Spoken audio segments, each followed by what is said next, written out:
करिए, कर सकते हैं, कोई हर्जा नहीं है। शुभ संध्या। आज की जूम चर्चा में आप सबका स्वागत है।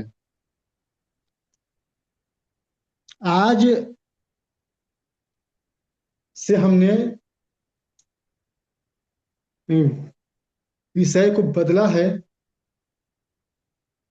जैसा कि आपको पता है, पिछले कुछ दिनों से हम राजनीतिक विषय पर बात कर रहे थे। आज हमने वैश्विक विषय को लिया है और अगले कुछ दिनों तक हम इसी पे बात करेंगे। इसके अंतर्गत हमने आज गुट निरपेक्ष आंदोलन को मुद्दा बनाया है। आज हमने निश्चय किया है कि गुट निरपेक्ष आंदोलन पे हम बात करेंगे। अब आते हैं गुट निरपेक्ष आंदोलन पर। देखिए, गुट निरपेक्ष आंदोलन या नॉन अलाइंड मूवमेंट, यह सेकेंड वर्ल्ड वॉर के बाद इसकी शुरुआत हुई। इसके संस्थापक थे भारत के प्रधानमंत्री जवाहरलाल नेहरू, इजिप्ट के राष्ट्रपति नासिर, यूगोस्लाविया के राष्ट्रपति जोसेफ इज टीटो। इन लोगों ने मिलकर 1961 ईस्वी में, अप्रैल 1961 में नॉन अलाइंड मूवमेंट की शुरुआत की। ऐसे देखा जाए तो हम पाते हैं कि 1955 में बांडुंग सम्मेलन हुआ था, जिसमें एशिया और अफ्रीका के देशों ने भाग लिया था। उसी में इस बात पर सहमति बनी थी कि एक ऐसा संगठन खड़ा हो जो अपना जो किसी भी गुट में न हो। अब जब हमें गुट निरपेक्षता को समझना है तो हमें देखना पड़ेगा कि गुट निरपेक्ष आंदोलन की आवश्यकता क्यों हुई। इसकी पृष्ठभूमि पर हम चलते हैं। सेकेंड वर्ल्ड वॉर की समाप्ति के बाद 1945 में यह समाप्त हुआ।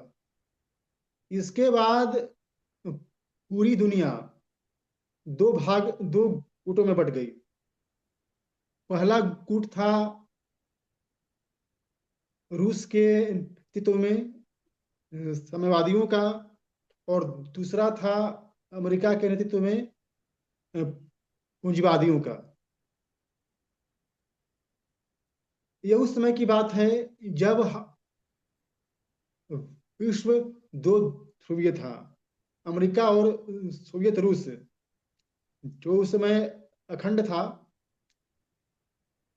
इसके दो खिलाड़ी थे। अब इसमें देखने वाली बात है कि शीत युद्ध जब अपने चरम पर था, अभी गुट निरपेक्ष आंदोलन की शुरुआत हुई। इसका मकसद था कि हम किसी भी गुट में शामिल नहीं होंगे, हम न्यूट्रल या तटस्थ रहेंगे। अपनी नीतियों को लेकर, अपने कार्यों को लेकर, इसी उद्देश्य से नाम यानी नॉन अलाइंड मूवमेंट का गठन हुआ।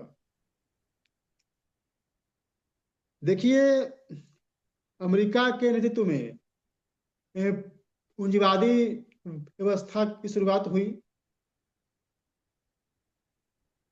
अमेरिका ने पश्चिमी देशों के सहयोग से नाटो का गठन किया,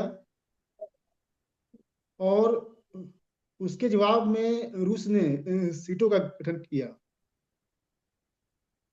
और ये दोनों सैन्य संगठन हैं, और ये जो दोनों के बीच में जो युद्ध है वो चलता रहा। हालांकि ये जो युद्ध था वह केवल तनाव तक था, तनातनी तक था। यह कभी जमीन पर नहीं उतरा। इसीलिए इसे कोल्ड वार कहते हैं।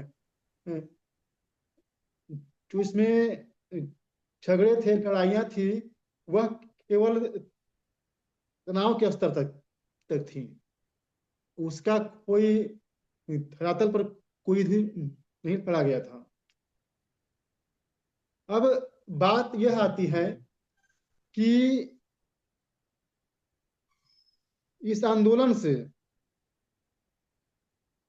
हमें क्या मिला, या हम यह भी कह सकते हैं कि इस आंदोलन का क्या प्रभाव रहा। देखिए, इस आंदोलन का प्रभाव शीत युद्ध में महत्वपूर्ण रहा। इसने भारत को एक न्यूट्रल या तटस्थ राष्ट्र के रूप में स्थापित किया।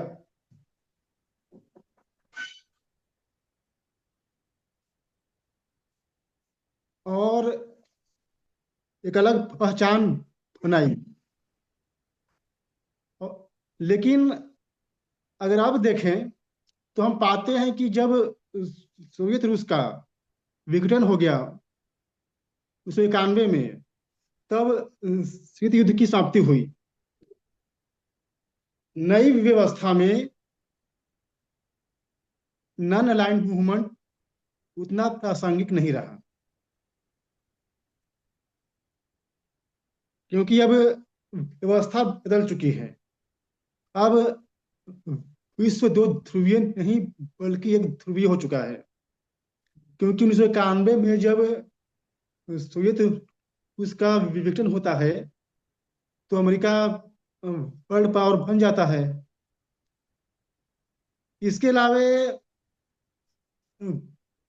कूटनिरपेक्ष आंदोलन ने निरस्त्रीकरण में भी महत्वपूर्ण भूमिका निभाई। तो हम कह सकते हैं कि शीत युद्ध के दौरान इसने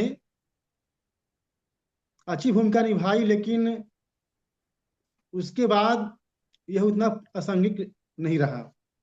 और अगर हम अभी की बात करें तो हमें लगता है कि अब इसकी उतनी चर्चा भी नहीं होती है। अब बात आती है कि क्या गुट निरपेक्ष आंदोलन से भारत को कोई फायदा हुआ। देखिए, अगर हम इस पे जाएं कि हमें फायदा हुआ या नुकसान हुआ, तो एक बात माननी पड़ेगी कि यह जो आंदोलन था यह आदर्शवादी था, यह व्यवहारिक नहीं था। इससे हमारी छवि तो अच्छी बनी, लेकिन व्यवहारिकता के धरातल पर हमें नुकसान हुआ। कुछ लोगों का मानना है कि अगर भारत निरपेक्षता को नहीं अपनाता तो शायद आज आगे होता, आज की अपेक्षा। एक बात इसमें और ध्यान देने वाली है कि हम जब बात करते हैं गुट निरपेक्ष आंदोलन की, लेकिन हम क्या वास्तव में गुट निरपेक्ष थे। अगर हम गहराई से देखें तो हमने आजादी के बाद से ही रूस का साथ दिया, या रूस ने हमारा साथ दिया। हम रूस के साथ रहे, इसे कोई इनकार नहीं कर सकता। यहां तक कि रूस की समाजवादी व्यवस्था को भी हमने अपनाया।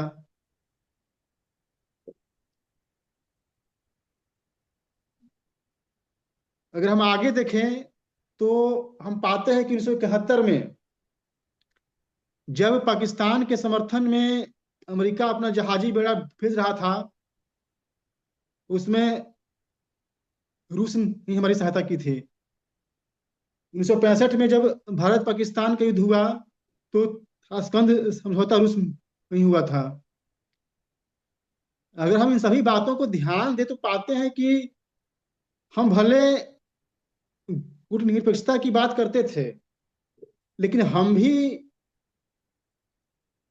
सही मायने में कूटनिरपेक्ष नहीं थे। अगर हम कूटनिरपेक्ष होते तो रूस के हम इतने करीब नहीं होते। इसमें मैं आगे कहना चाहता हूं कि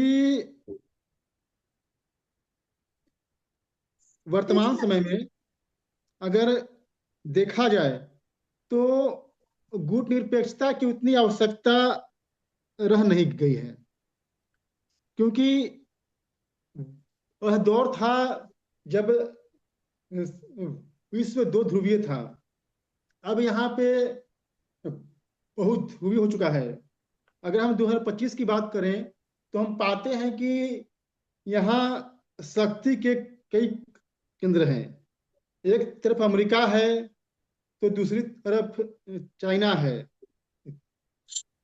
भारत भी मायने रखता है।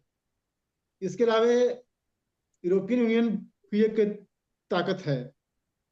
तो ये जो हमारा विश्व है यह बहुध्रुवीय बन चुका है, और इसमें गुटनिरपेक्ष आंदोलन की उतनी आवश्यकता रह नहीं गई है।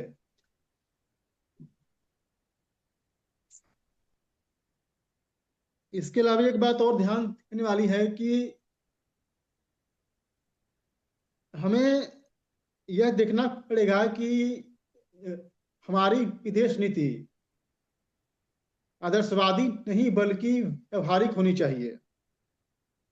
हमें देखना पड़ेगा कि हमारा फायदा किस ओर है। अगर हमें किसी विशेष देश का साथ देने से हमें हमें फायदा होता है व्यवहारिक तौर पर, तो हमें किसी का पक्ष लेने में कोई दिक्कत नहीं होनी चाहिए। भारत हमेशा से परमाणु अप्रसार, निरस्त्रीकरण और विश्व शांति के पक्ष में रहा है, और यह अच्छी बात है। लेकिन हमें व्यवहारिकता के धरातल पर भी काम करना होगा। जब हम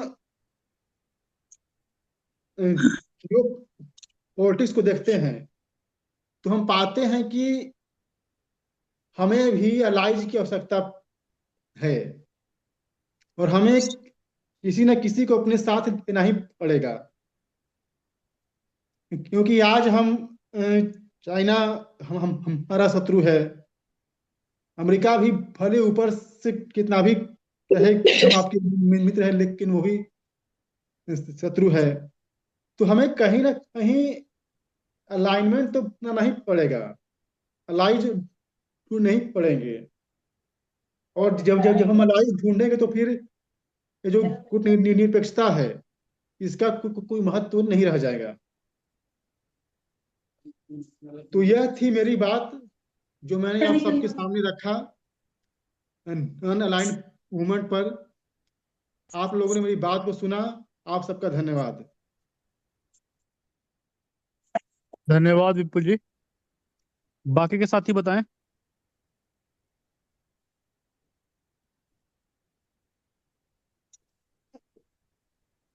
देखिए, गुट निरपेक्षता तो बहुत ही जो है वर्तमान जो वैश्विक व्यवस्था चल रही है उसके अनुसार आज का विषय रखा गया है। दुनिया दो ध्रुवों में बढ़ती हुई दिखाई दे रही है, तो मुझे लगता है इस विषय पर सभी साथी कुछ ना कुछ जरूर बात रख सकते हैं।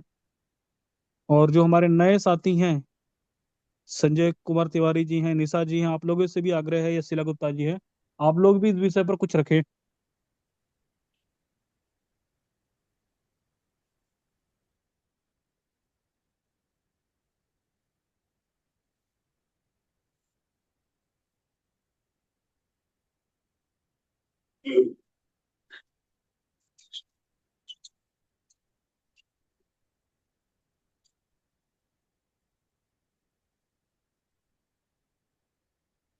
कोई भी साथी बताएं।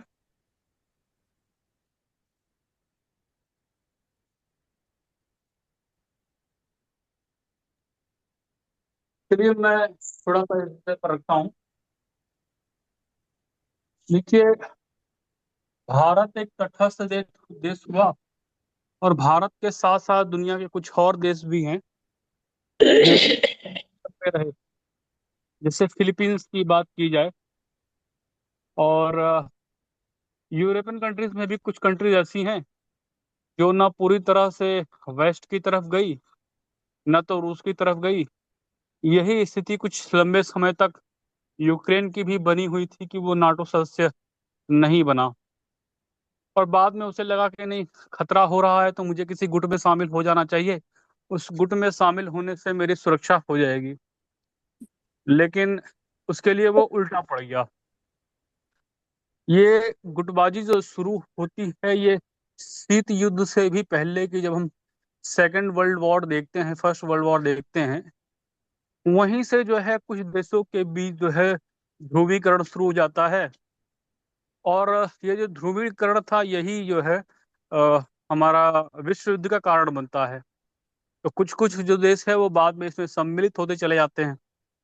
लेकिन वेस्ट का जो हम देखते हैं ध्रुवीकरण जो हुआ, वो मुख्यतः दिखाई देता है 1930 1929 के आसपास, जब अमेरिका की आर्थिक स्थिति बहुत खराब हो जाती है, और वहाँ के राष्ट्रपति ने एक आह्वान किया कि आप लोग सारा का सारा जो सोना है आपके पास, सोना आप सरकार के पास जमा कर दीजिए, और हम आपको डॉलर जो है देंगे।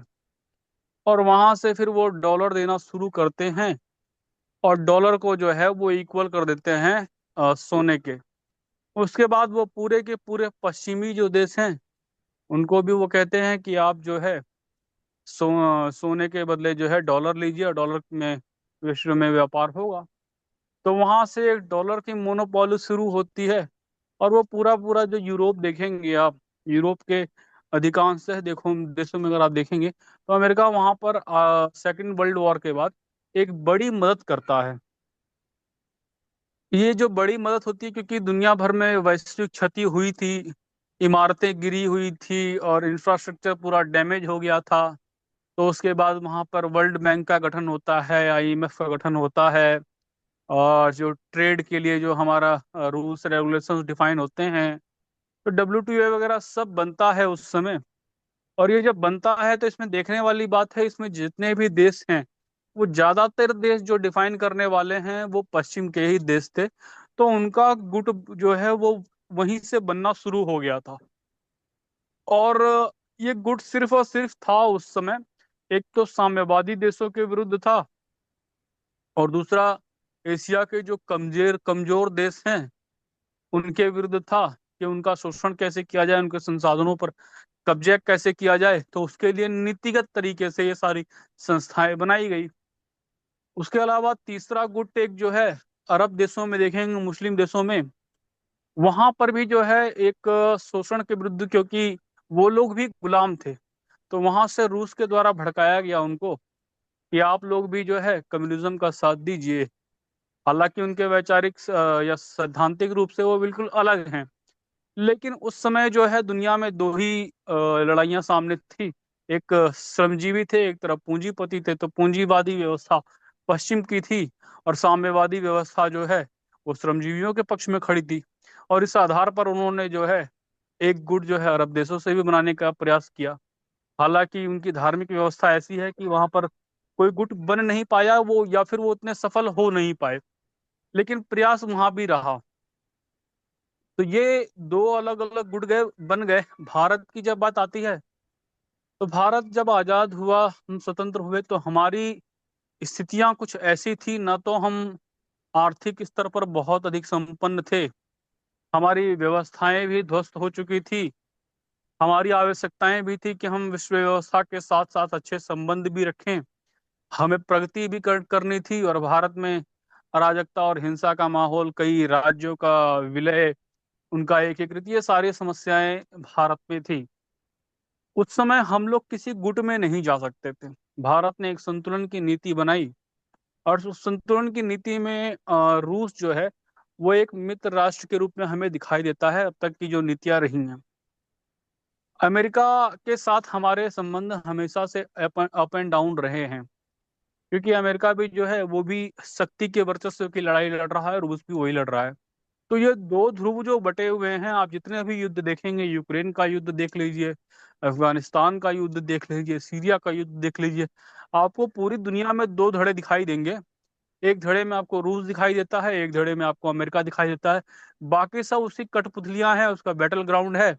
वहां युद्ध होते हैं, वो सामान बेचते हैं, वो अपना हथियार बढ़ाते हैं, और इस तरह से उन्होंने पूरा तंत्र जो है विकसित किया हुआ है।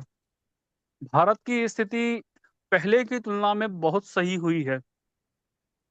पहले की तुलना में सही हुई है, इसका मतलब ये भी है कि हम अब इस समय न्यूक्लियर ट्रायड है हम लोग। तो न्यूक्लियर ट्रायड होने का सीधा सीधा मतलब है कि हम एक ऐसे देश बन चुके हैं जो पानी से, हवा से और भूमि से, तीनों जगह से जो है न्यूक्लियर अटैक करने में सक्षम है। और दुनिया के 3-4 देश ही ऐसे हैं जिनके पास ये क्षमता है। अर्थात शक्ति के आधार पर देखा जाए तो भारत अब पीछे नहीं है। लेकिन उत्पादन के आधार पर देखते हैं तो हमारी आवश्यकताएं हैं कि अरब देशों से तेल लेना पड़ता है। और आज के कोटेशन में कहीं ना कहीं आया होगा, कश्मीर मसले पर हम लोग लंबे समय तक जो है कोई निर्णय नहीं ले पाए, या फिर भारत में कई सांप्रदायिक घटनाएं हो जाती हैं तो वहां पर हमारी जो है हम लोग स्टैंड नहीं ले पाते हैं। या फिर अभी कुछ दिनों पहले जो घटना हुई थी पहलगाम में, आप देखेंगे कि जब पहलगाम में जो मारा गया, और ये बात जब इंटरनेशनल फोरम में उठाई गई, तो हमारे ही देश के कुछ नेताओं ने ये कह दिया कि नहीं, यहाँ पर जो है मुस्लिमों ने पूछ करके धर्म मारा। ये बात नहीं आनी चाहिए, इसको उन्होंने खारिज करवा दिया। तो यहाँ पर भारत की स्थिति देखते हैं तो भारत के साथ लगभग लगभग 56 देश हमें दिखाई देते हैं जो इस्लामिक कंट्रीज हैं, हमारे सामने खड़े हैं। उसके अलावा वेस्ट भी खड़ा है हमारे सामने। लेकिन शक्ति के स्तर पर हम लोग कमजोर नहीं है, चाहे वो अरब देशों से बात की जाए, चाहे वो लोग हम अमेरिका से बात करें या किसी और देश से। हम जहाँ अभी कमजोर हैं वो है हमारे पास अपनी कृत्रिम ऊर्जा। उसके लिए हम अभी भी काफी हद तक जो है बाहर के देशों पर डिपेंडेंट हैं।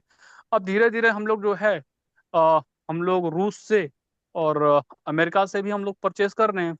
उसके अलावा जो हमारा इलेक्ट्रिक व्हीकल है, या हम लोग इलेक्ट्रिसिटी की तरफ बढ़ रहे हैं, तो हो सकता है कि भविष्य में ये आवश्यकता हमारी कम हो जाए। इसके अतिरिक्त जब हम बात करते हैं रेयर अर्थ मटेरियल की, वो भी चीन के पास है और कुछ देशों के पास है, भारत के पास नहीं दिखाई देता है। उसके लिए भी हमारी जो है आवश्यकता है कि हमको संतुलन बना के चलना पड़ता ही है। और जो पड़ोसी देश हैं, वो हमारे पड़ोसी देश लगातार अनस्टेबल करने करने की कोशिश करते हैं।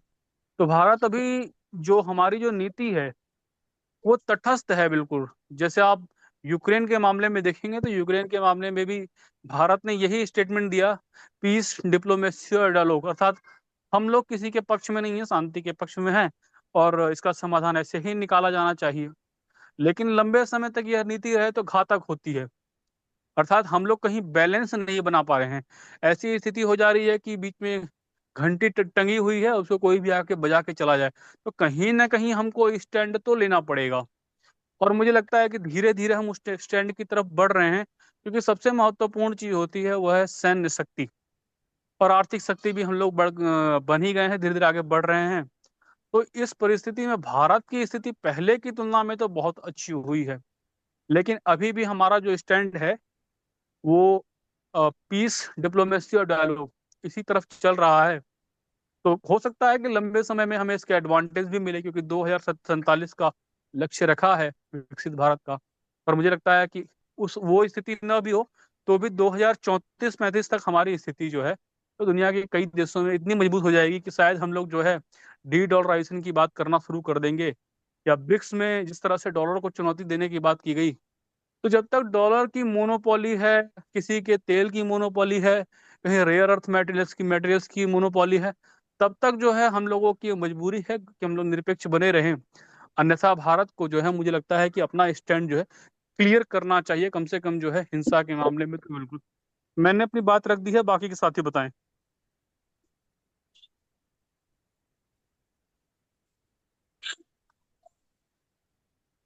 हेलो। जी बताइए। हाँ, मैं कुछ बोलना चाहती हूँ। जी। मैं बहुत डिटेल में तो नहीं, लेकिन मोटा मोटा थोड़ा सा इस विषय पे बोलूंगी। गुट निरपेक्षता जो है, ये गुट जो है, ये उस माइक की आवाज कम कर दो। ये कमजोर और डरपोक का अस्त्र होता है, उसका आभूषण होता है। और अच्छी चीज तो नहीं होती है, बहादुर को इसकी जरूरत नहीं पड़ती है।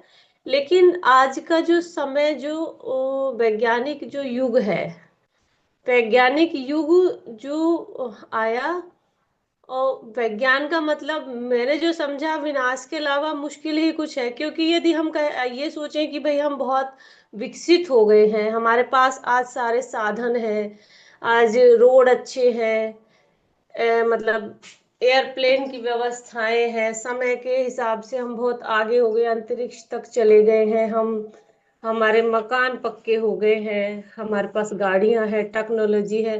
लेकिन इस सब के बावजूद भी हम लोग, चाहे हेल्थ हो, चाहे मानसिक शांति हो, चाहे कुछ भी हो, हर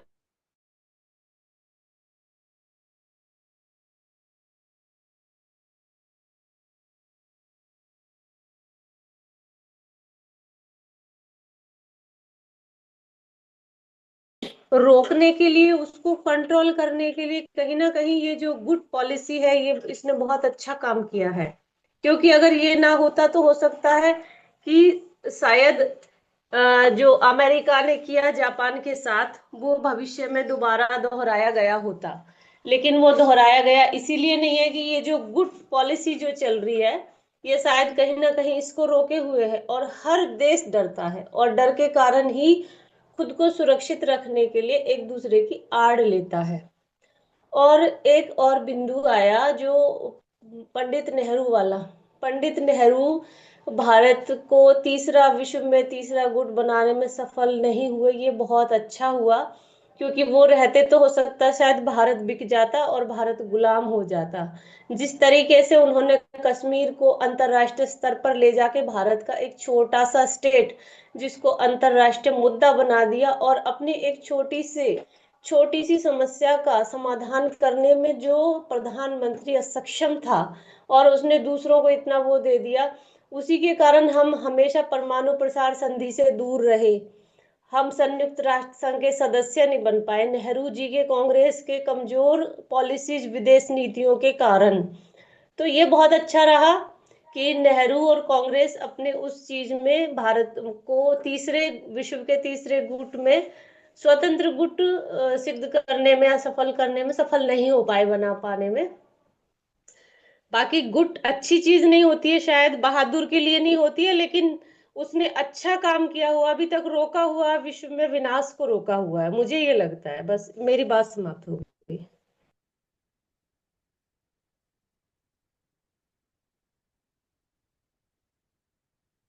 जी, बाकी के साथी बताएं।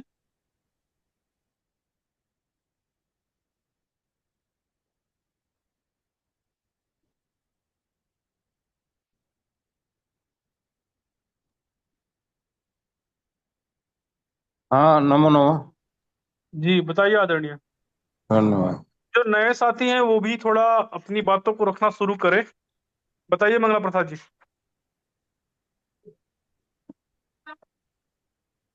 हमेशा से विश्व जो है कि दो गुटों में रहा है, और चाहे और कभी जो है कि रूस भी जो है कि इन्हीं लोगों गुट में था, तो उसमें जर्मनी जापान के गुट थे। लेकिन धीरे धीरे जो है कि अब रूस का गुट और सोवियत संघ का गुट और अमेरिका का गुट चला। लेकिन सोवियत संघ के पतन के बाद अमेरिका जो है स्वच्छंद हो गया, क्योंकि संपूर्ण शक्ति उसके पास आ गई है। अब भारत जो है कि उस समय स्वतंत्र गुट में था कि नहीं था, लेकिन यह था कि जो है कि भारत में नेहरू जी जो थे, वह बड़ा भ्रमात्मक स्थित थे। वो गुट निरपेक्ष थे कि गुट निरपेक्ष का जो है कि कुछ और उनकी स्थिति थी। लेकिन मैं समझता हूं कि यह नीति अपने आप में सर्वश्रेष्ठ रही, गुट निरपेक्ष बनना। लेकिन गुट निरपेक्ष का गुट बना देना यह गलत है। आप गुट निरपेक्ष हैं और गुट निरपेक्ष का भी गुट बनता है। यह जो है कि तीसरी यह राजनीति हो गई। वर्तमान में भारत वास्तविक रूप से गुट निरपेक्ष है। उसे यह नहीं कहा जा सकता कि वह चीन के गुट में है, कि रूस के गुट में है, कि अमेरिका के गुट में है, या उसके जो है कोई स्वतंत्र गुट है जिसमें अन्य लोग समर्थक हैं। ऐसा नहीं है। लेकिन नेहरू जी ने गुट निरपेक्षता के नाम पर एक तीसरा गुट बना दिया, जो कि तृतीय स्तर की राजनीति तीसरी दुनिया में पहुंचाने के लिए भारत को तीसरी दुनिया में पहुंचा दिया। निश्चित ही यदि अमेरिका के गुट में रहते हैं या जो है कि सोवियत संघ गुट में रहते हैं तो उनकी तकनीकी और क्षमता का जो है कि भारत को भी लाभ मिलता एक अच्छे तरीके से। लेकिन सोवियत संघ जो है कि भारत को इसलिए समर्थन किया कि भारत गुट निरपेक्ष है। यदि हम इसका जो है सपोर्ट करते रहेंगे तो निश्चित है कि अमेरिका के पक्ष में नहीं जाएगा। आज भी रूस की नीति यह रही है, भारत को मदद करने के लिए, सहयोग करने के लिए, कि इससे जो है कि भारत जो है कि खुल करके अमेरिका के साथ में, अमेरिका एक, भारत एक संभावित विश्व की महाशक्ति है और एक बहुत बड़ा देश है, बहुत बड़ी जनसंख्या है, बहुत बड़ा मार्केट है। तो भारत जो है कि यदि किसी गुट के साथ जाता है तो गुट का संतुलन बिगड़ सकता है यदि अमेरिकी गुट में जाता है।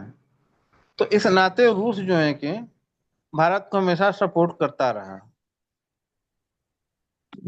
लेकिन चीन भी रूस के गुट में था। दूसरी दृष्टि से वह चीन को समर्थन करता था भारत को दबाने के लिए। देखिए उसकी अपनी राजनीति थी, चीन का इस्तेमाल किया।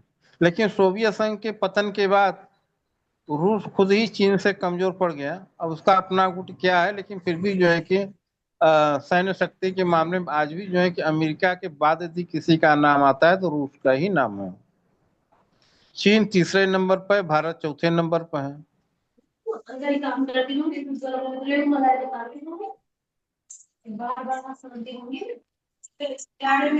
अब वर्तमान में जो है कि जब मोदी जी आए हैं, यह निश्चित था कि खाड़ी देशों का तो अपना जो है कि भारत में बुरी तरह हस्तक्षेप था, थोड़ा बहुत नहीं, बुरी तरह हस्तक्षेप था। और यहाँ के जो तकनीशियन थे या जो है कि जो अच्छे युग थे उनको बुलाना और उनको ब्रेन वॉश करके पुनः भारत के अंदर भेजना। भारत में जो आतंकवाद का जो प्रारंभ था, मुस्लिम कट्टरपंथी का जो देन था, वह खाड़ी देशों का ही जो है कि प्रोजेक्ट किया हुआ है। क्योंकि पाकिस्तान जो है कि जो आरंभ में जो है सिर्फ जो है कि भौगोलिक भू राजनीतिक युद्ध था, देश के मुसलमानों का वो समर्थन नहीं करता था या यहाँ पर कट्टरपंथ फैलाने कोई इसकी बात नहीं थी। लेकिन धीरे धीरे जो है कि 80 के दशक में जब वह खाड़ी के देशों इस्लामी गुटों का समर्थन पाया, वहां से पैसा का फ्लो जो है कि आतंकवाद के लिए उनसे इधर पहुंचा, तो धीरे धीरे यह जो है कि और यहाँ के जो मुसलमान थे वो खाड़ी देशों के संपर्क में आ गए और वे लोग जो है कि एक दूसरे के बंधित हो गए। लेकिन वर्तमान स्थिति क्या हुई जो है कि अफगान का जो है कि जो ओसामा बिन लादेन थे, अमेरिका ने हमला किया, फिर अमेरिका ने जो अफगान को तबाह किया और उसमें जो है कि पाकिस्तान को इस्तेमाल किया। तो एक प्रकार से पूरी जो है भू राजनीतिक स्थिति का बदलाव हो, जो पॉलिटिक्स जो है कि बड़ी तेजी से बदला। ये जो पॉलिटिक्स पूरा बदलने का यदि पूरी तरह बदलने का सबसे बड़ा श्रेय किसी को जाता है तो ओसामा बिन लादेन का। यदि ओसामा बिन लादेन ने अमेरिका के वर्ल्ड ट्रेड टावर सेंटर पर हमला नहीं किया होता तो आज की राजनीतिक स्थिति बहुत भिन्न होती है। क्योंकि उस समय भारत, चीन, अमेरिका, अफगान चारों की यूनिटी एक थी भारत के विरुद्ध में। क्योंकि उनको लगता था कि एक सभ्यता यदि बची रहेगी तो हम लोगों का जो है कि जो आधुनिक जो अपना जो वर्चस्व, अमेरिका तो इस दृष्टिकोण से और पश्चिमी देश इस दृष्टिकोण से, क्योंकि यह अंतिम बची हुई सभ्यता है, इसको भी जब तक बिना नष्ट किए हमारा जो है कि वैश्विक प्रभुत्व कायम नहीं हो पाएगा। और इस्लाम का अपना षड्यंत्र था। इस्लाम का षड्यंत्र था कि जो है कि वह भारत को यदि अपनी व्यवस्था में ले लेता है, इस्लामिक राष्ट्र के रूप में ले लेता है, तो विश्व पर अपना जो है कि प्रभुत्व स्थापित कर लेगा, इस्लाम जो है वैश्विक ग्लोबल हो जाएगा। और चीन का अपना स्वार्थ था। चीन का अपना स्वार्थ था, यदि जो है भारत कमजोर कर होता है तो जो है कि ये दक्षिण एशिया पर उसका अपना प्रभुत्व होगा, और रसिया से उसका जो है कि बढ़िया जो है कि कम्युनिकेशन है, तो इस आधार पर वह अपना जो है कि प्रभुत्व स्थापित करने के लिए था। यह तीनों की अपनी अपनी राजनीति थी। चीन की अपनी राजनीति की वजह से अफगान और पाक को समर्थन करता था, अमेरिका अपनी राजनीति से अफगान और पाक का समर्थन करता था। लेकिन जिस तरह से अफमा बिन लादेन ने अमेरिका के ऊपर हमला किया, अमेरिका ने पाकिस्तान का इस्तेमाल करते हुए अफगान को जो है कि नेस्तनाबूद कर दिया, उस्मा बिन लादेन की पूरी क्षमता समाप्त हुई, और अफगानियों को भी समझ में आ गया कि जो है कि इस्लाम के वैश्विक विस्तार से वैश्विक राजनीति में हम इस ढंग से हमको आना है कि हम अपनी कोई जो है कि रिस्क पर, अपनी क्षति पर जो है कि इस्लाम का प्रसार नहीं करना है, वह पहले अपनी व्यवस्था में अब आना चाहिए। अब वहाँ का धीरे धीरे राष्ट्रवाद जागृत हो रहा है, और इसी चलते अफगान का पाकिस्तान से विरोध जो है कि तगड़ा होता गया।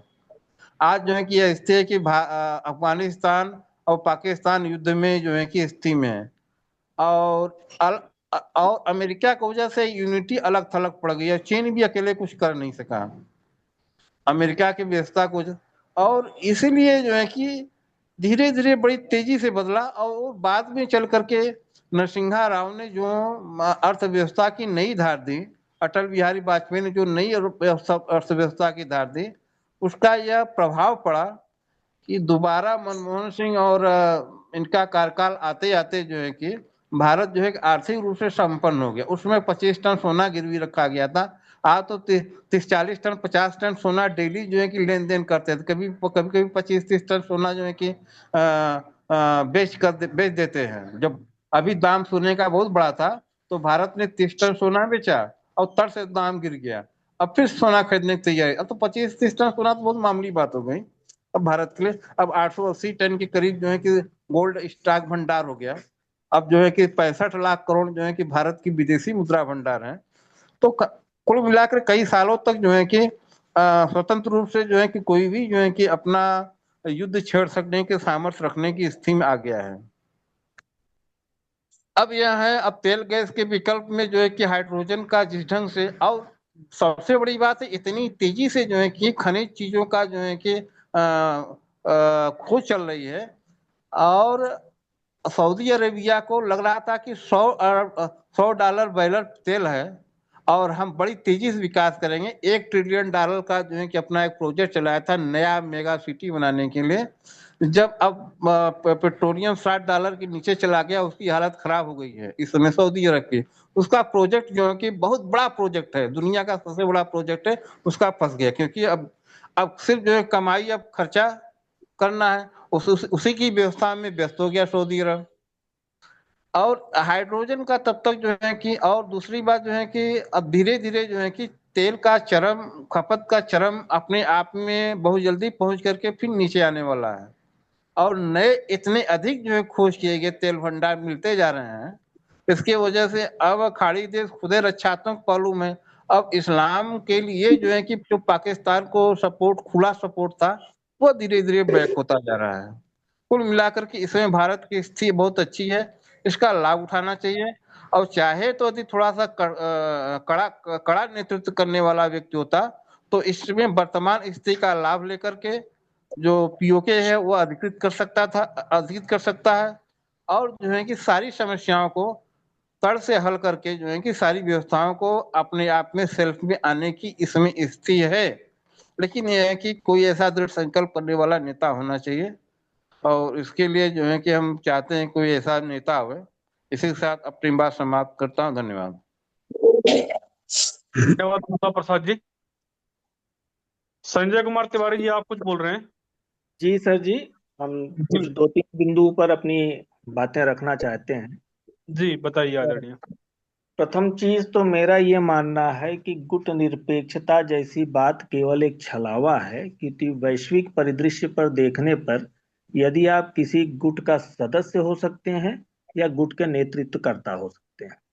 आप गुट निरपेक्ष अस्तित्व की संभावना नहीं रही, कभी नहीं रही और ना आज रही। दूसरी चीज, हम लोग थोड़ा सा मानसिक रूप से, इसलिए कि भारतीय परिदृश्य में कह रहा हूं, इसलिए नहीं तैयार रहते हैं कि हमने जो कहा, हम अगर कोई संधि साइन किए, कोई किसी से बात किए, तो हम उस पर अटल रहना चाहते।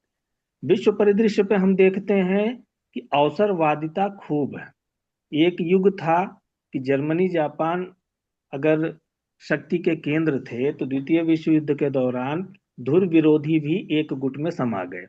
उस युद्ध की समाप्ति के बाद फिर से उनका अपना अपना गुट अलग हो गया। तो ये जो गुट निरपेक्षता का चोला हमने, फर्जी चोला ओढ़ा था, उसका हमको जो महसूस होता है, दो तीन नुकसान हुए हैं। प्रथम नुकसान, यदि हम गुट निरपेक्ष का झूठा चोला न ओढ़े होते तो शायद इंडो चाइना वार का रिजल्ट कुछ और होता।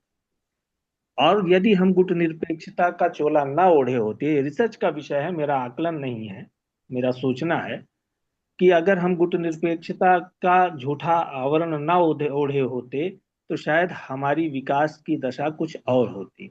क्योंकि मेरा जो मैंने आकलन किया, सोचा, समझा कि एक लंबे समय तक गुट निरपेक्षता का नाम देकर एक लंबे समय तक हम पूरे विश्व का एक बाजार रहकर बनकर रह गए थे।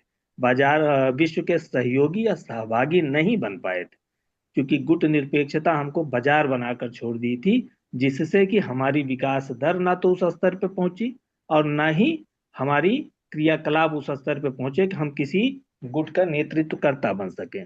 इसका उदाहरण हम लोग इस तरह देख सकते हैं कि तमाम ऐसे देश हम पाएंगे जो हमसे बाद में आजादी पाए हैं, हमसे बहुत बुरी स्थिति में रहे हैं, किंतु आज उनकी विकास की, भौतिक विकासवाद की जहां बात होती है, उस अवस्था में हमसे कोसों आगे निकल गए हैं, जिनके पीछे पीछे हम चल रहे थे।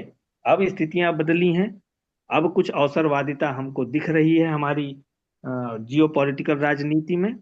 जैसा कि हम देखते हैं कि नेता पाला कब बदलने, किस मुंह से हमारे ऊपर सैंक्शन लगाते हैं ट्रंप जी, और किस मुंह से दूसरे ही दिन हमको मित्र कहते हैं। एक मुंह से अगले दिन कहते हैं कि ये डेड इकोनॉमी है, फिर कहते हैं कि हमारे परम मित्र हैं, बहुत अच्छे हैं। तो ये अवसरवादिता है, और ये अवसरवादिता भारत भी सीख रहा है, ये एक अच्छी बात है। धन्यवाद। चलिए थोड़ा सा मैं बता दूं अब। जी बाबा जी। जो मंगला प्रसाद जी ने एक नई बात बताई कि गुट निरपेक्षता और तीसरा गुट, ये दोनों अलग अलग है। मैं उनसे एकदम सहमत हूं, उन्होंने ठीक कहा है।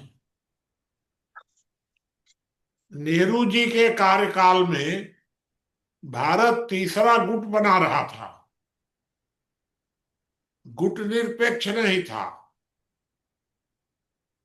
अब तीसरा गुट अगर आप बनाना चाहते हैं तो आपके पास इतनी आर्थिक शक्ति होनी चाहिए, आर्थिक ताकत से नहीं, ताकत एक अलग चीज है। इतनी आपके पास मजबूत अर्थव्यवस्था होनी चाहिए कि आप कमजोर लोगों की मदद कर सके, तब आप तीसरा गुट बना सकते हैं। तो नेहरू जी ने तीसरा गुट बनाने का प्रयास तो किया, लेकिन वो चल नहीं पाया, क्योंकि भारत खुद उस समय आर्थिक स्थिति में बहुत खराब था। तो भारत को अर्थव्यवस्था के मामले में अमेरिका या रूस, इनके सामने अपना कटोरा रखना पड़ता था। तो भारत छोटे देशों की मदद करने की स्थिति में था ही नहीं। अब वर्तमान समय में हम तीसरा गुट न बनाकर स्वतंत्र रहना चाहते हैं। आप एक बात सोचिए कि अभी वर्तमान समय में जैसे अमेरिका ने धमकी दी, तो अमेरिका को यह उम्मीद थी कि भारत दब जाएगा, यह उम्मीद थी अमेरिका को। भारत ने तुरंत अपना स्टैंड ले लिया, रूस से और चाइना से बात करने लग गए। लेकिन अगर भारत का एक तीसरा गुट रहा होता, जैसा उस समय बना रहे थे मार्शल टीटो, नासिर, नेहरू, ये सब मिल करके एक बना रहे थे, इतनी जल्दी भारत अमेरिका के सामने खड़ा नहीं हो पाता, क्योंकि अकेला तो था नहीं, पूरा गुट था उसका। तो ये एक दिक्कत आ रही थी। फिर उस समय तीसरा गुट बनाने के लिए मुस्लिम देशों पर भारत को बहुत निर्भर रहना पड़ता था। वैसे अभी भी भारत मुस्लिम देशों पर निर्भर तो है, लेकिन वो स्थिति नहीं है जो पहले थी। इसलिए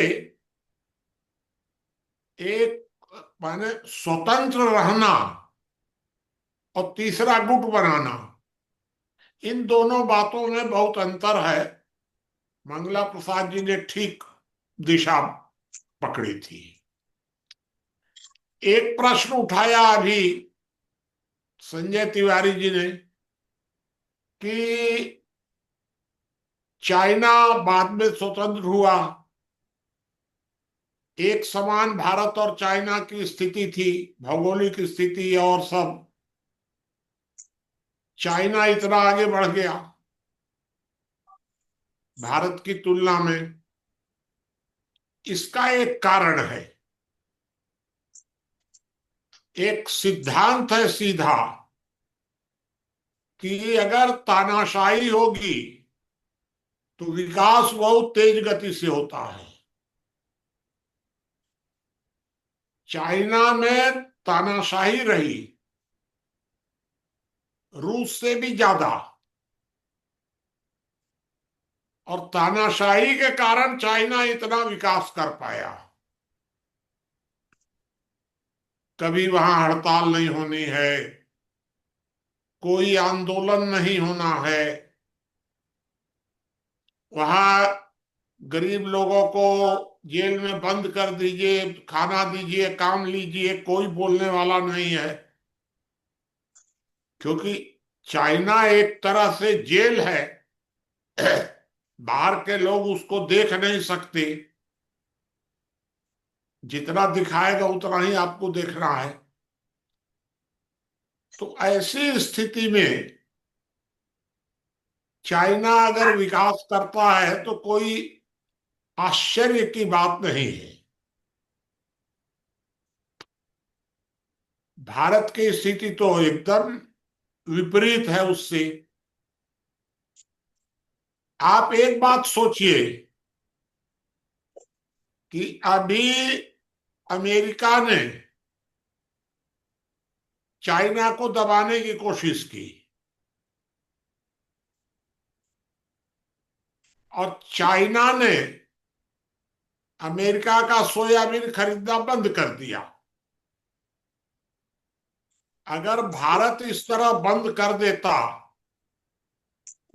तो भारत में आंदोलन हो जाएगा, तुरंत दंगे हो जाएंगे। और चाइना ने तो तुरंत बंद कर दिया। अब सोयाबीन चाइना ने खरीदना बंद कर दिया, अमेरिका परेशान हो गया। आज भारत अगर खाली एक काम कर ले कि हम तेल 10% कम उपयोग करेंगे वर्तमान से, केवल 10%, तो भारत की वाह वाह हो जाएगी। फिर तो अर्थव्यवस्था भी मजबूत हो जाएगी, सारी समस्याएं हल हो जाएंगी। अगर 10% तेल का की खपत घटा दें हम, लेकिन घटा नहीं सकते हम, क्योंकि हम लोकतांत्रिक देश हैं। और सबसे बड़ी बीमारी तो यह है कि चाइना के और अमेरिका के एजेंट भारत में, चाइना में तो नहीं है कहीं विदेशी एजेंट इस तरह, भारत में उनके एजेंट हैं।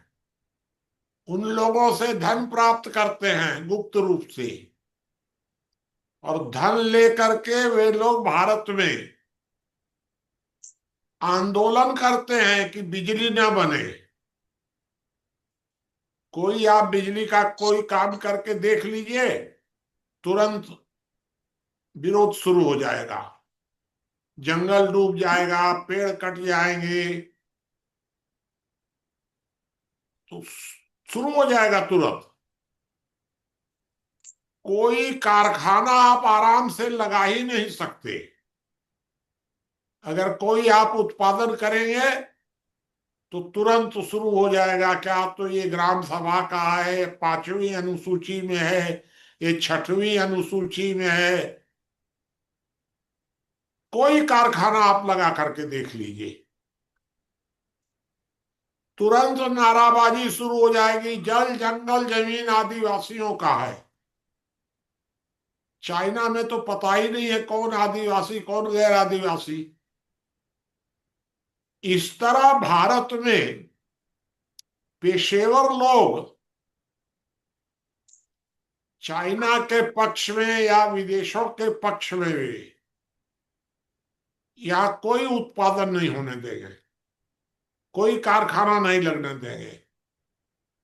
पर्यावरण के नाम पर, मानवाधिकार के नाम पर दुकानें खुली हुई हैं पूरी। भारत में तो मीडिया भी स्वतंत्र है, मीडिया को भी अथाह धन चाहिए। चाइना में ऐसी स्थिति नहीं है। इसलिए कहीं ना कहीं गंभीरता से तो सोचना पड़ेगा। सबसे बड़ी बात यह है कि हमें आंदोलनों से पिंड छुड़ाना पड़ेगा। हमने आंदोलनों को स्वीकार तो कर लिया, लेकिन वो तो कुछ कोई काम बढ़ने ही नहीं देंगे। ये बड़ी भारी दिक्कत है हमारे सामने। इसलिए मेरा यह मत है कि वर्तमान समय में भारत को धीरे धीरे, अगर अभी तुरंत आप नीति बदलेंगे तो सरकार के विरोध में अभी 45% लोग हैं, सरकार के पक्ष में 55% लोग हैं, लगभग इतना ही अंतर है, 5-7% का। थोड़ा सा आप अगर थोड़ा टाइट होंगे तो ये प्रतिशत इधर से उधर हो जाएगा तुरंत। ये सारी दिक्कतें हैं हमारे सामने। अब इन्हीं सारी दिक्कतों में वर्तमान सरकार धीरे धीरे रास्ता कुछ निकाल रही है, तो भाई प्रतीक्षा करने के अलावा तो कोई उपाय नहीं है। मैं अंत में ये कहना आपको चाहता हूं कि आपको अपने डीजल पेट्रोल की खपत घटानी ही पड़ेगी, क्योंकि जब तक आप नहीं घटाएंगे तब तक आप आत्मनिर्भर नहीं हो जाएंगे, दूसरों से ब्लैकमेल नहीं होंगे। ये तो आपको करना पड़ेगा, चाहे देर सवेर जब करें, जिस तरीके से करें, वो अभी का विषय नहीं है। ये मैंने अपनी बात आपके सामने रख दी। आप अब अपनी और बात को आगे बढ़ाइए। बाकी के साथी बताएं।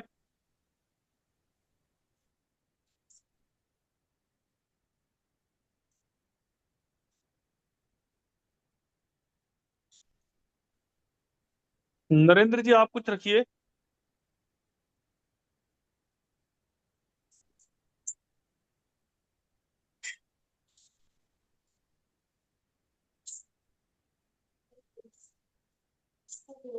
हेलो।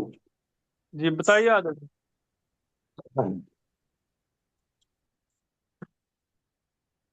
आज की चर्चा में सभी सम्मिलित साथियों का अभिवादन है। आज की चर्चा जो है वो पूरे विश्व में जो राष्ट्र हैं या जो जनमानस है वो अपनी प्रवृत्ति के हिसाब से,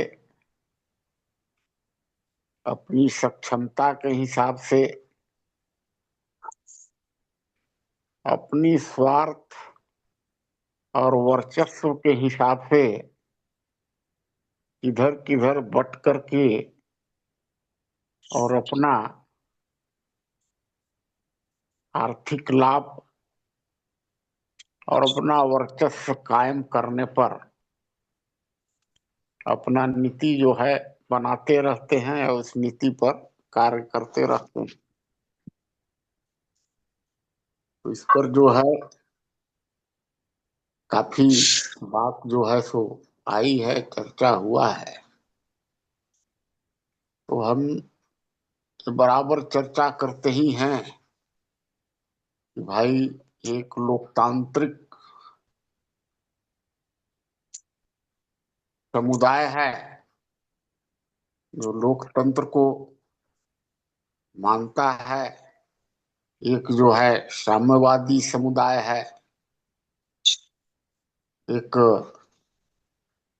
धार्मिक आधार पर इस्लामिक संप्रदाय है और एक नास्तिक संप्रदाय है जो किसी को कुछ नहीं मानता है। और वो जो है सो आर्थिक रूप से अपनी समृद्धि और अपनी ताकत को जो है बढ़ाकर और विश्व में अपना वर्चस्व कायम करना चाहता है। तो आज जब हम देखते हैं, जैसा कि चर्चा में आया, कि एक तो जो पाश्चात्य देश है, ईसाई कंट्री है, ईसाइयों की जनसंख्या भी विश्व में सबसे अधिक है, उसके बाद मुस्लिम संप्रदाय का है, फिर बुद्धिस्ट हैं, हिंदू हैं। तो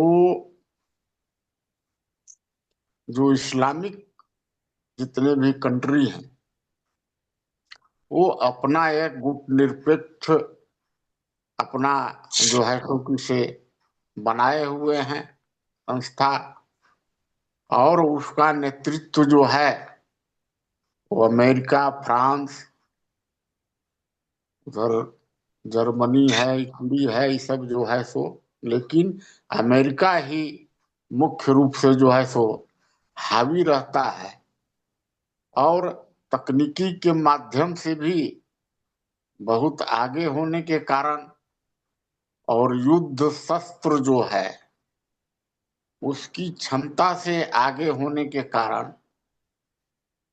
पूरे विश्व में जो है एक दूसरे को लड़वाना, एक दूसरे को जो है किसी भी प्रकार से उनकी शक्ति को कम करना, वो किसी भी रूप से तकनीकी रूप में, आर्थिक रूप में और अपने सुरक्षात्मक रूप से मजबूत न हो सके, इसके लिए पड़ोसी देशों से बराबर उनको जो है लड़वा करके कमजोर करने का नीति जो है वो बना रहता है।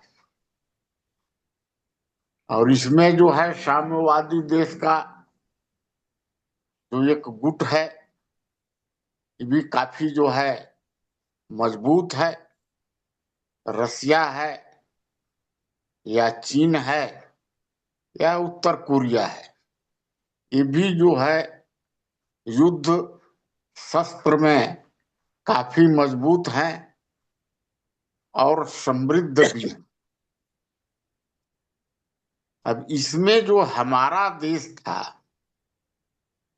तो हमारी देश का स्थिति ये था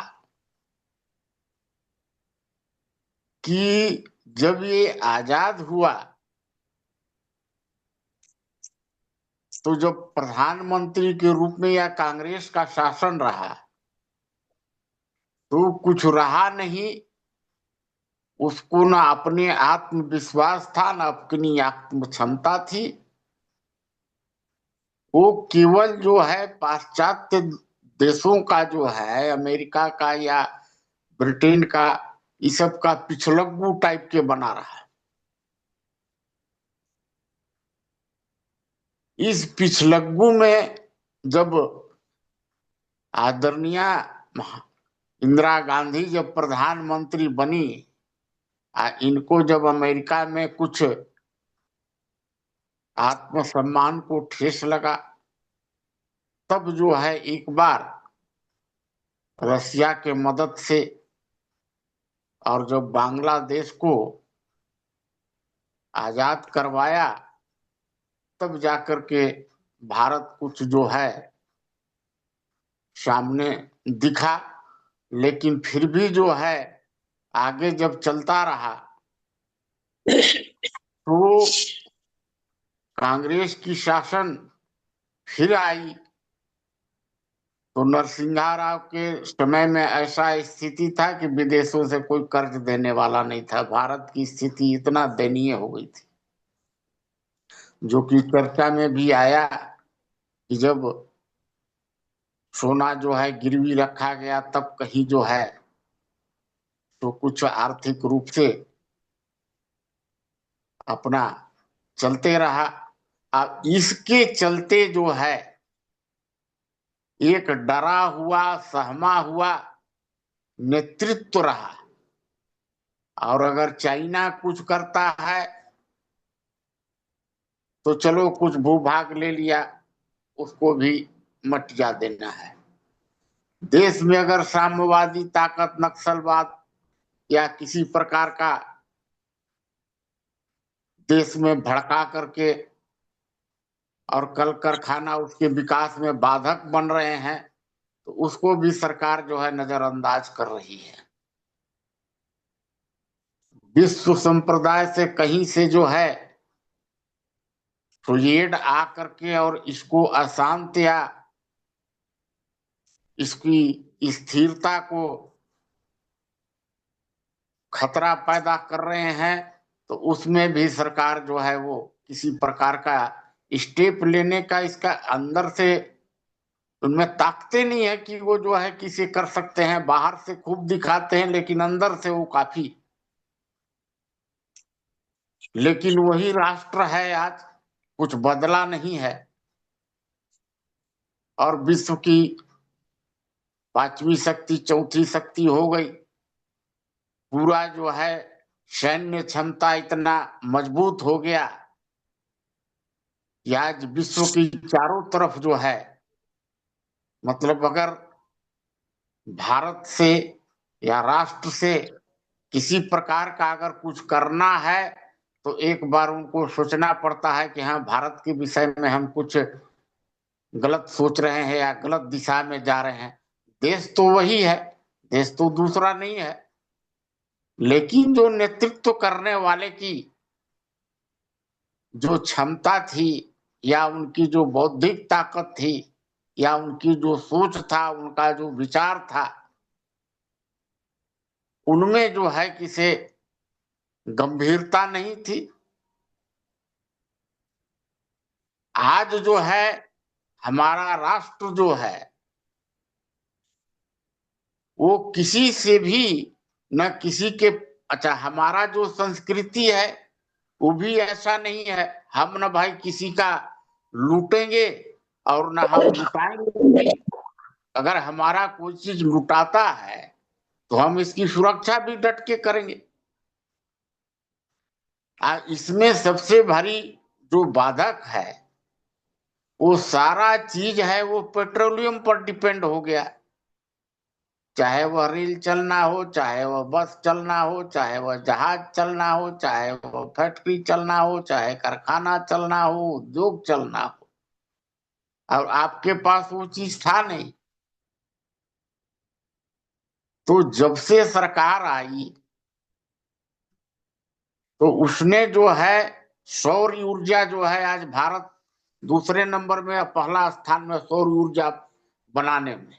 इलेक्ट्रिक से बहुत सी चीजों का जो है किसे विकास हो रहा है, संचालित हो रहा है, चाहे बस हो, चाहे मोटरसाइकिल हो, कई चीजें जो है।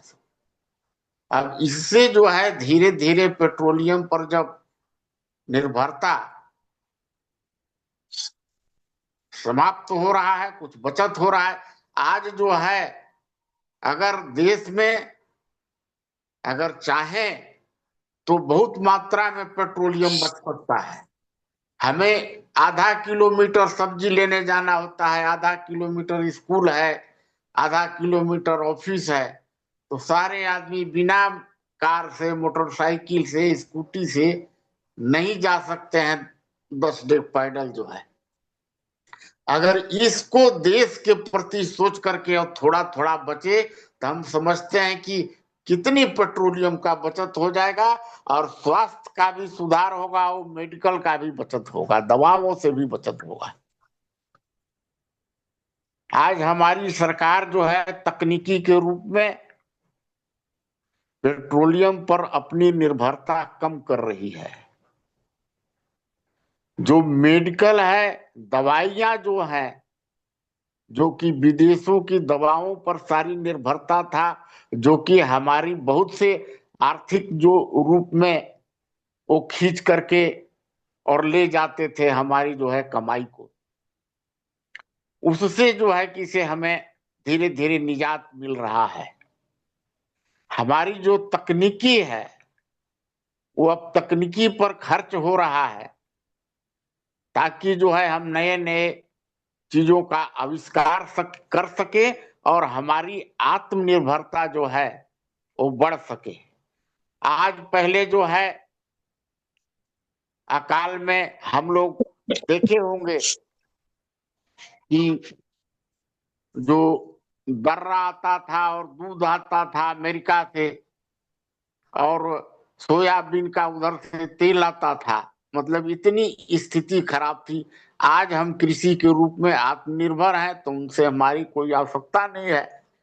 तो इसी प्रकार से जैसे जैसे आत्मनिर्भरता की ओर बढ़ेगा और हमारे जो देश में जो है सो विकास के रूप में कुछ जो बाधक तत्व हैं, जिनको कि श्रद्धेय मुनि जी ने बात को रखा है, उनसे भी हमें निजात पाना होगा। और हमें आत्मनिर्भरता की ओर बढ़ेंगे तभी हमारा जो है कल्याण हो सकेगा, और हम जो है विश्व में हमारी जो सोच है और हमारी जो चलने की जो हिंदुत्व की जो प्रवृत्ति है कि भाई हम न किसी का शोषण करेंगे, अगर हमको कोई शोषण करता है तो हम उसको बचने का प्रयास करेंगे, और बाकी जो है वो बराबर वो किसी न किसी एन केन प्रकार से दूसरे को शोषण करने का प्रयास में लगे रहते हैं। इसके चलते पूरे विश्व में जो है शांति भंग हो रहा है और अशांत है पूरा विश्व। बाकी और हमारे साथी हैं वो चर्चा को आगे बढ़ाएंगे। मैं अपनी बात को ही विश्राम देता हूं। धन्यवाद। धन्यवाद आदरणीय। बाकी के साथी बताएं। नमस्ते सभी साथियों के लिए। हमारा देश कृषि प्रधान देश है। आजादी के बाद हमारे देश के किसान भाई अपनी खेती जो है हल बैल द्वारा ही 90% करते थे, लेकिन दूसरे देशों में मशीनरी के द्वारा खेती होती थी, जैसे चीन है, रूस है, जापान, कनाडा, अन्य देशों में। तो जब हमारे देश के मनुष्य दूसरे देशों में गए तो मतलब धीरे धीरे जो है वो मशीनीकरण का प्रयोग होने लगा, मशीनें दूसरे देशों से लाने लगे, कई कारखाने धीरे धीरे अपने भारत में भी बनने लगे। खेती जो है वो ट्रैक्टर के द्वारा होने लगी। तो जब ट्रैक्टर चलेगा तो तेल की भी आवश्यकता होगी, तेल का अभाव था हमारे देश में। तो हमारे देश की सरकार मिट्टी, डीजल, पेट्रोल, जो भी मतलब वाहन चलते थे दूसरे देशों से मंगाती थी, चाहे वो इराक हो, कुवैत हो या अरब। इन देशों में तेल अधिक निकलता है और हमारे देश में जो है उस समय तेल की मात्रा बहुत कम थी। अगर कोई बात झगड़ा भी हो जाता था दूसरे देशों में तो हमारे देश को मतलब तेल के कारण चुप रहना पड़ता था।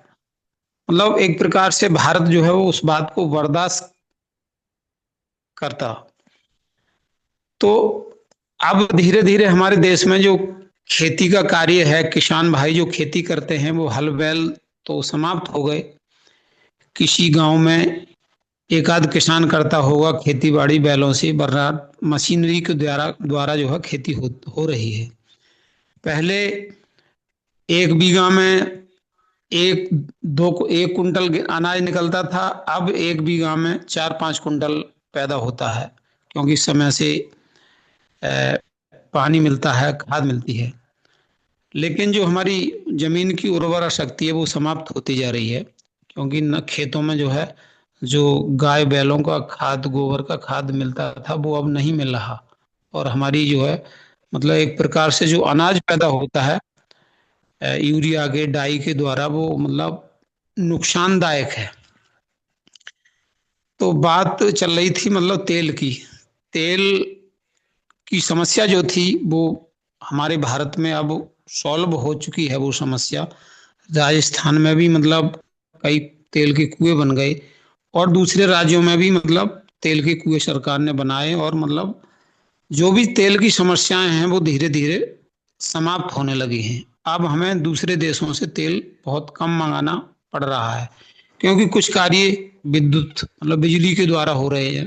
कृत्रिम ऊर्जा जो है उससे अधिकांश कार्य विद्युत से ही चल रहे हैं। ट्रेनें पहले डीजल से चलती थी, अब ट्रेनें जो है वो बिजली के द्वारा चल रही हैं। तो इस तरह से हमारा देश विकास कर रहा है और हम मतलब आगे बढ़ते जा रहे हैं। दूसरी समस्या यह है कि हमारे जो मतलब गुट वाली बात है, भारत मतलब गुट बनाना चाहता है, लेकिन किससे बनाए, क्योंकि ज्यादातर देश विश्व में ईसाइयों के और मुसलमानों के हैं। हमारे देश में सबसे जो कमजोरी है वो मुसलमानों की है, क्योंकि मतलब एक आंतरिक मतलब टकराव जो है वो मुसलमानों से है।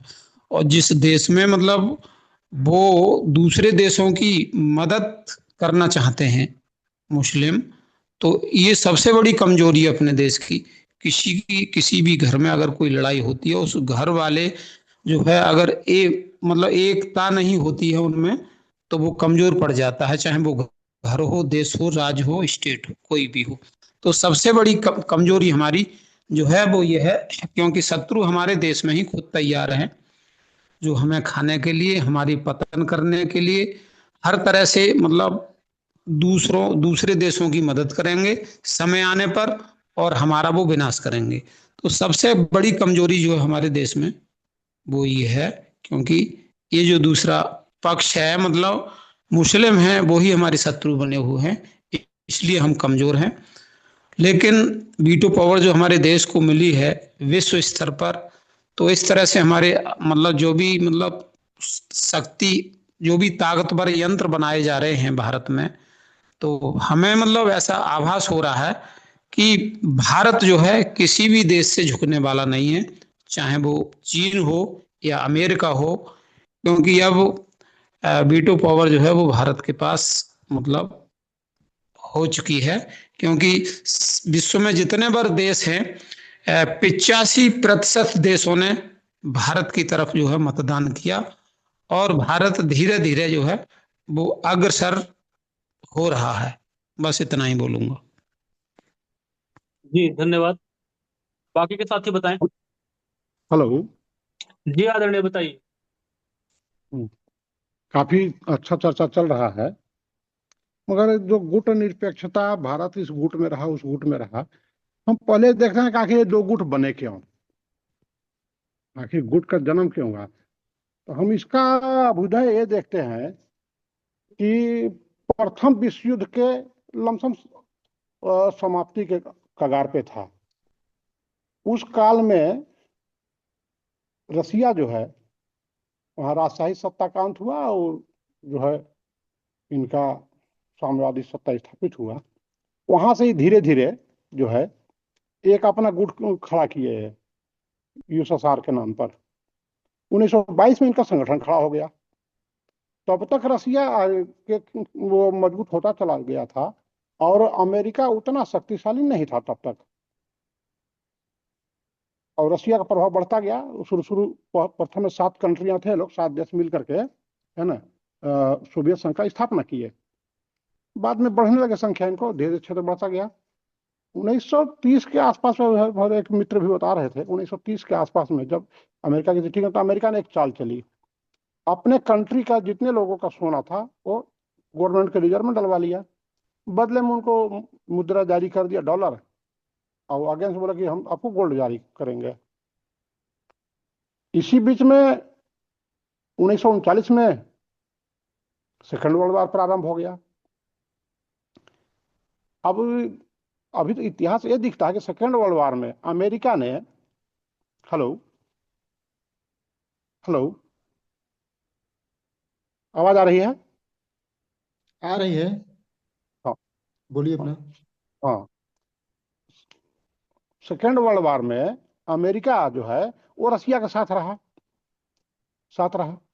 तब तक रसिया मजबूत होता चला गया था, लगभग 14-15 कंट्री इनके पक्ष में आ गए थे, सोवियत संघ में जुड़ गए थे। अमेरिका अपना शक्ति बढ़ाया धीरे धीरे। फिर हम देखते हैं कि तब तक जो है लगभग 45 के आसपास, जुलाई वगैरह अगस्त का महीना रहा है, उस समय तक कुछ जर्मनी के वैज्ञानिक और कुछ यूरोपियन वैज्ञानिक के सहयोग से अमेरिका परमाणु बम बनाने में लग गया शक्ति संग्रहण के लिए। तो उसमें जो जर्मनी के जो 2 ठे वैज्ञानिक थे, एक ठे फूल से नाम था, एक और कोई क्या नाम ध्यान नहीं आ रहा है, ये 2 वैज्ञानिकों के सहयोग से एक परमाणु बम बना रहे थे। मगर ये जर्मनी के दोनों वैज्ञानिक ये रसिया के एजेंट थे, अमेरिका के परमाणु संयंत्र में काम कर रहे थे, और इन्होंने उस फार्मूले को रसिया को बेच दिया, लीक कर दिए। यही कारण रहा कि अमेरिका के 16 जुलाई 1945 में जब परमाणु परीक्षण किए, उसके ठीक 1.5 महीने बाद रसिया भी परीक्षण कर लिया। तो सारा विवाद का जड़ इनका अमेरिका रसिया का वहां से प्रारंभ हो गया। सेकेंड वर्ल्ड वॉर तो समाप्त हो गए, मगर इन दोनों के जो टसन चला, तब तक अमेरिका कुछ मजबूत आ गया था। तो वहां से चला, फिर इनके लोग कोल्ड वार चला, शीत युद्ध चला वहां तक, और 47 में देश आजाद हो गया। अब भारत चाह करके भी ना इधर जा सकता था ना उधर जा सकता था। उस समय की सरकार चाहे जो भी जैसी मजबूरी रही, क्योंकि इनके पास तो कुछ था नहीं, ना इनके पास इकोनॉमिक पावर था, ना इनके पास शक्ति था, ना पैसे थे, दोनों नहीं थे। तो इन्होंने रास्ता यही अपनाया कि भाई हम किसी में नहीं रहेंगे, ऐसा फैलाए मगर रहे तो रसिया के पक्ष में ही। आगे फिर बढ़ता कि जब अमेरिका का शक्ति जब मजबूत होने लगा, तो रसिया को कमजोर करने के लिए फिर चाइना कैसे बढ़ा भारत के बाद आजाद होने का। हमारा जो थ्योरी है, हो सकता है गलत भी हो जाए। चाइना ऐसे आगे बढ़ा कि उसने अमेरिका का सहयोग मिला रसिया को कमजोर करने के लिए, और जब भारत रसिया के पक्ष झुकाव दिखा, तो अमेरिका ने पाकिस्तान को सपोर्ट देना चालू कर दिया भारत को कमजोर करने के लिए। ये अमेरिका की पॉलिसी चली।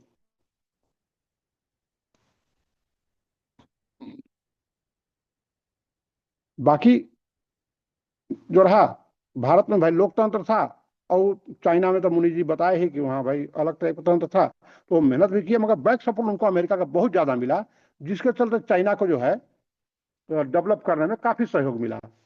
ऐसा मेरा मानना है। धन्यवाद। जी धन्यवाद। बाकी के साथी बताएं।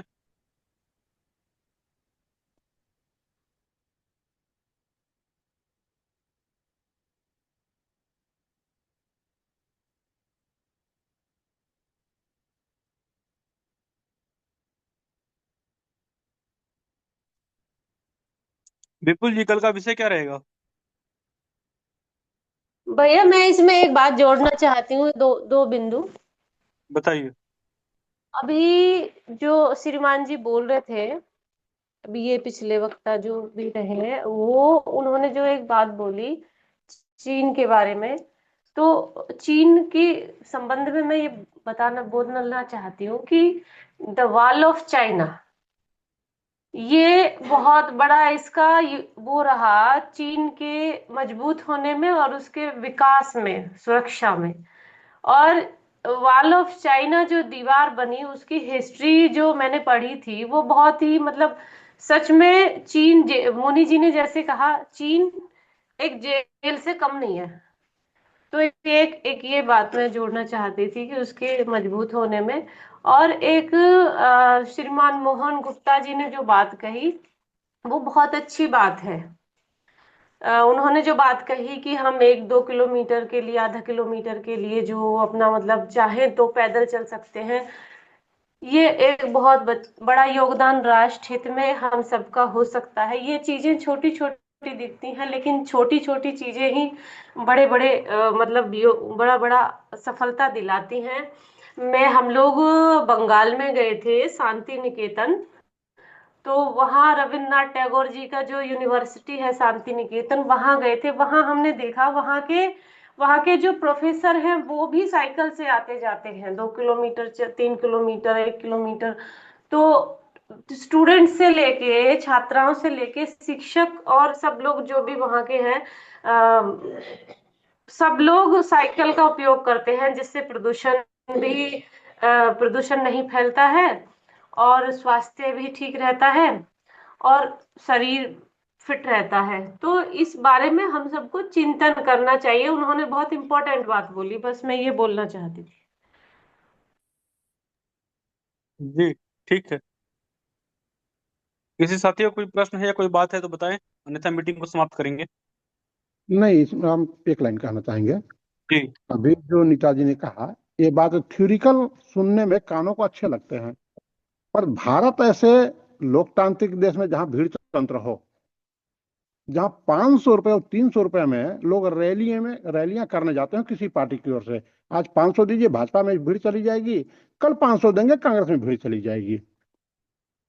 तो उनके लिए थ्योरिकल बात सुनने को अच्छा लग सकता है, बट भारत में तो संभव नहीं दिखता है कि हम कह दें कि तेल का, जैसे मुनि जी भी बोले कि हम थोड़ा सा 10% तेल का जो है खपत कम कर दें, खाद्य तेल का, सोयाबीन वगैरह का, या जो भी कर लीजिए, है ना, और पेट्रोलियम के उत्पादन को कम कर दें, खपत को कम कर दें। तो प्रैक्टिकल तो हमें लगता नहीं है कि पॉसिबल दिखता है। अगर कुछ लोग कम कर भी दे, जो संपन्न वर्ग लोग हैं, साइकिल चलाना, जिसमें जो दिन भर जिनको चेयर में बैठ के काम करना है, उनकी तो मजबूरी है कि वो साइकिलिंग करेंगे, 1 घंटा सुबह, आधा घंटा सब्जी लेने जाना, साइकिल से चल गए। मगर जो हार्ड परिश्रम व्यक्ति है, वो कहाँ कर पाएगा उतना? उसको तो टाइम की बचत हुई देखना है, टाइमिंग। अब सब्जी लेने जानी है हमें, साइकिल जाएंगे तो आधी घंटा लगेगा, बाइक से जाएंगे 10 मिनट सब्जी लेके आ जाएंगे। तो जिनको समय का कीमत हो, तो समय की कीमत को पहचानेंगे। तो भारत में तो हमको तो लगता नहीं कि सब कुछ आसान है। थ्योरिकल में हम लोग कुछ भी चर्चा में सम्मिलित कर लें, वो अलग बातें हैं। धन्यवाद। जी विपुल जी, कल का विषय क्या रहेगा? कल का विषय रहेगा यूएनओ, संयुक्त यूएनओ। राष्ट्र संघ। चलिए ठीक है, तो आज की चर्चा को समाप्त कर सकते हैं।